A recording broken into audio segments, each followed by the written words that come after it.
Well, hello everyone. Today I will talk about the functional characterization of PLP1 protein of Babesia bovis through hemolysis assays and through the generation of a knockout strain. Perforin-like proteins, or PLPs, are apicomplexan proteins that have the capacity of forming pores in lipid bilayers. They have been described as key players in cell transversal and egress in Plasmodium and Toxoplasma, but their role in Babesia has not been elucidated yet. So on previous work that we have done on Babesia bovis, that is a species that causes bovine babesiosis, we were able to identify 6 PLP proteins. We demonstrated that these proteins have a highly conserved tertiary structure with other pore-forming proteins, and we have shown that PLP1, that is one of the PLP proteins, is expressed in monocytes and exposed to the host immune system during infection. So the aim of this study was to determine the function of PLP1 and its role in the pathogenesis of the parasite. So first we obtained the recombinant PLP1 and performed hemolysis assays incubating the purified protein with bovine red blood cells.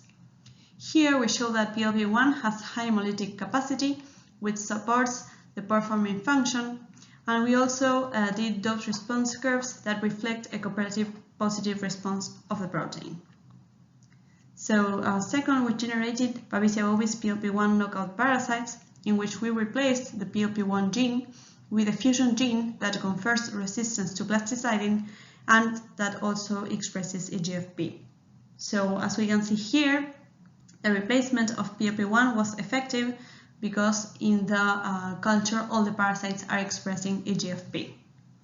So finally, we analyzed the phenotype of this knockout line by measuring the growth rate in vitro.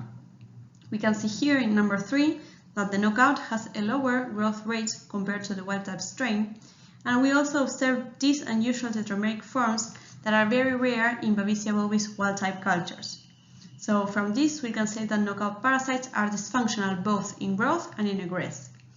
So from all these results, we can conclude that PLP1 has high hemolytic capacity, that PLP1 is not essential but plays an important role in Babesia blood stages, and the overall conclusion is that PLP1 is a pore-forming protein involved in egress.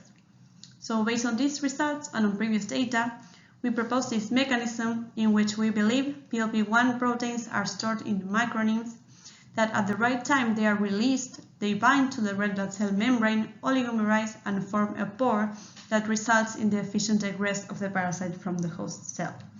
So here is my email in case you have any doubts or comments, and thank you very much for your attention.